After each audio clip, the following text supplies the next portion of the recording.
Hello and welcome to the Howard Wright Know Your Money podcast. I'm Ashley Smith. And I'm Tom Richards. On the Know Your Money podcast, we talk everything finance, from financial planning tips to how what's going on in the world around you affects the money in your wallet and, most importantly, your financial future. If this podcast helps you, please like and subscribe so we can help as many people as possible moving forwards. In today's episode, we're going to be discussing different ways you can start to save money for your children and grandchildren. We all want our children or grandchildren to have the best start in life. We also want them to have the best start to adulthood they could possibly have. For some, this means making sure that there is a fund available to help with university fees or a deposit for their first home, driving lessons, or even their first car. Today's podcast is not as an extensive list of options, but looks at some of the most common used options for saving and investing money for your children or grandchildren. These options will have different features in terms of tax savings, limits, accessibility, and control. It is important, therefore, that when deciding on which option is right for you, that you seek advice from a professional financial advisor, such as Howard Wright Financial Planning. So, Ashley, could you start us off? I can. So usually when parents or grandparents save for their children or grandchildren, it's usually done either in the saver's name, in the children's name, or within a trust. The first is in the saver's name, and that's what we're going to be looking at to start. So usually this is done in what we call a collective investment account or a unit trust or a general investment account. It's got many names, but it's all the same thing. Now, the collective investment account would usually be held in the name of the person or people that have set it up. So if mom and dad are setting up a policy for their children, the money remains in mom and dad's name. Big benefit to that is any money accumulated remains yours. Okay, so you can choose what to do with it, when to distribute it, how much, and who gets what. Any growth within a collective investment account or unit trust, unfortunately, will be subject to capital gains tax in the name of whoever holds that contract. So again, using the example of mom and dad, if that money is in mom and dad's name, any growth potentially is taxable on them. Each individual does have capital gains allowances of £6,000 per annum before any tax is payable. So if it's again mom and dad, that's £12,000 between them. But over the years, as the value hopefully increases, that £12,000 potentially isn't a huge allowance that you've got there. Because the money remains within the name of the people or the person that set it up, you retain full access, you retain full control. And for many, that is a big point. When we have conversations with clients, one of the big sort of apprehensions that they have about setting up savings for children or grandchildren is I don't necessarily want them to have access at 18, because not all 18-year-olds are mature enough and financially literate enough to have that money. So this is a great option there for those that really want to retain control, and that is the main focus of what they're trying to do. As the fund remains in the name of the people that set it up, unfortunately, if they have an inheritance tax liability on their estate, this money is also included in the estate and potentially is then subject to inheritance tax as well. Unlike a junior ISA, which we'll come on to in a moment, where the money belongs to the child, the money, as I've already stressed, always stays within the name of the people that set it up. That is a big advantage, as we've already gone through. Potentially, it's also quite a negative as well. You might be quite happy to just let the children have that money at 18, and all you've really done is delay when that money goes across to them. You delay potentially an inheritance tax charge. So it does have its benefits. It does have its negatives as well. But it's the first way of keeping control of that money. The second way, and probably one of the most common ways that we see when we give money to children, is to give them the money directly into a junior ISA, which is in the child or the grandchild's name. Now, as with normal ISAs, there are two types of junior ISA. The first is a cash junior ISA, and the second is an investment junior ISA. As the name suggests, a cash ISA is held in cash, and an investment one is usually held in investment stocks, shares, bonds, etc. A parent has to set up the junior ISA. However, once it's set up, a grandparent can contribute as well, so a parent or grandparent. The money paid into the junior ISA does get classed as a gift for inheritance tax purposes. I'm not going to go through all the inheritance tax rules. There are other blogs that we've done and other podcasts that we've done that explain all of that to you.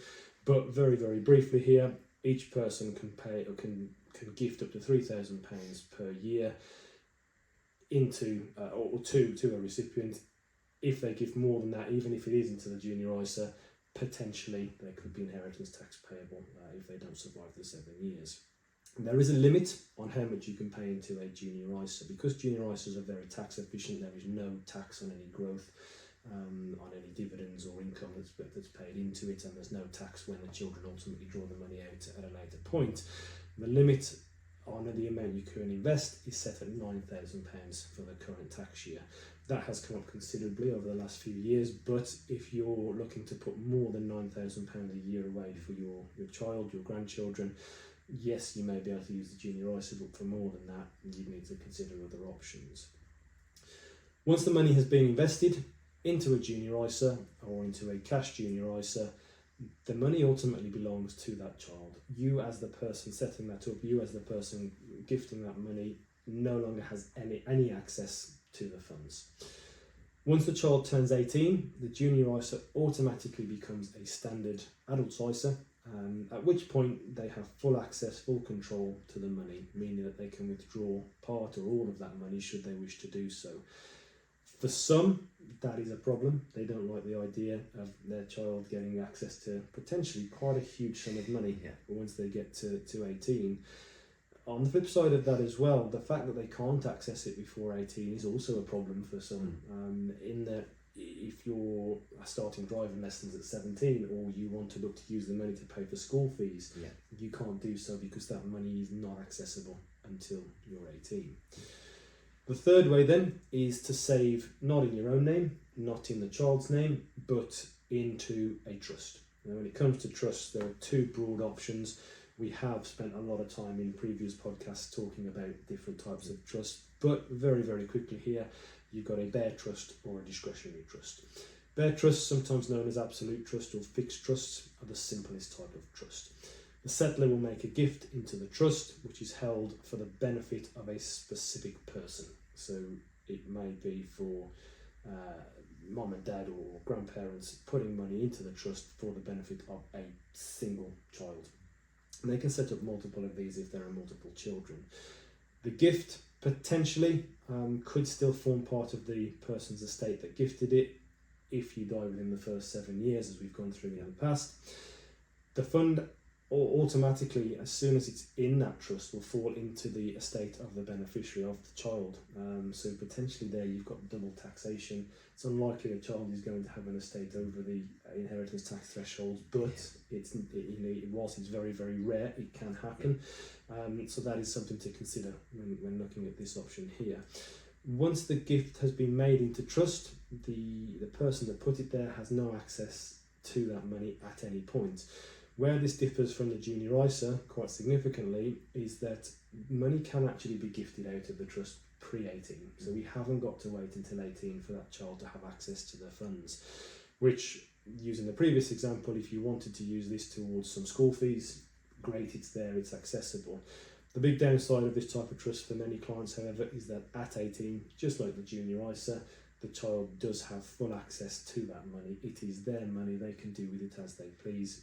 And as we've already said, not all 18-year-olds are financially literate or mature enough to have potentially quite a huge sum of money given to them. The second type of trust is what we call a discretionary trust. Again, we've gone through this in the past, but effectively the discretionary trust doesn't have a set beneficiary. It usually has a class of beneficiaries, so it might be all my children or all my grandchildren. These trusts ultimately then give the trustees, usually the people that set it up, but it doesn't have to be, the trustees the discretion over who gets the benefits and when they get the benefits. So again, if you want to make sure that school fees can be paid before that child is 18, we can distribute the money out. But the big difference here is that once they get to 18, no one has an absolute claim to any money. So the trustees still get to control that money. And if they feel that the child isn't mature enough, isn't financially literate enough to have that money, they can continue to hold that money within the trust until a point where they feel it's right to hand that money over. A discretionary trust also provides great protection from third parties. Now, not really an issue for the younger children, but as they age, if the money stays within a discretionary trust, if that person then declares bankruptcy, well, the creditors have no access to the funds within the trust. Likewise, if that person is going through a divorce, the ex-partner has no access to the money within this trust either. So ultimately it comes down to, with all these options, is simplicity versus control. Essentially, when it comes to the trust, the trade-off ultimately comes down to, do you want something nice and simple that as soon as they're 18 they can have it? Yeah. Or do you want something that's a little bit more complex, probably a little bit less tax efficient, but you have a lot more control over that money? So those are the four main options for parents and grandparents. There are others out there, so as always, if it is something you're thinking of, please come and speak to either ourselves at Howard Wright or any regulated financial advisor. That's fantastic, Ash. Really appreciate that explanation there. Could you just explain to our listeners how they can contact you or any of the other advisors at Howard Wright? Of course, so as always, if you want to contact myself or a chartered financial planner here at Howard Wright, best ways to do that are to go on the website www.howardwright.co.uk and fill in the inquiry form, or give us a call on 0345 688 4939.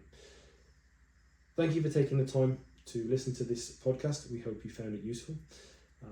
I've been Ashley Smith. And I've been Tom Richards. If you're watching this on YouTube, please like and subscribe or share on your socials. And if you're listening to us on Apple Music or Spotify, please drop us a follow and leave us a review. It really helps other people find the podcast, enabling them to know their money better and build stronger financial futures. Please also check out the Howard Wright Linktree for loads more tips, tricks, articles, videos and podcasts just like this one. And most importantly, stay tuned for future episodes.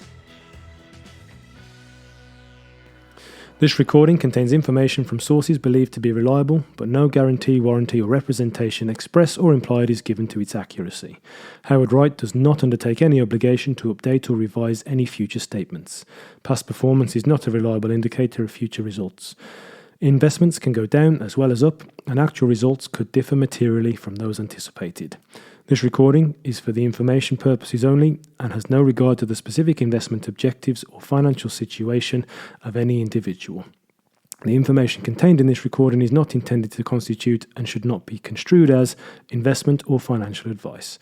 Appropriate personalised advice should always be taken before entering into any transactions. No responsibility can be accepted for any loss arising from action taken or refrain from being taken based on this publication.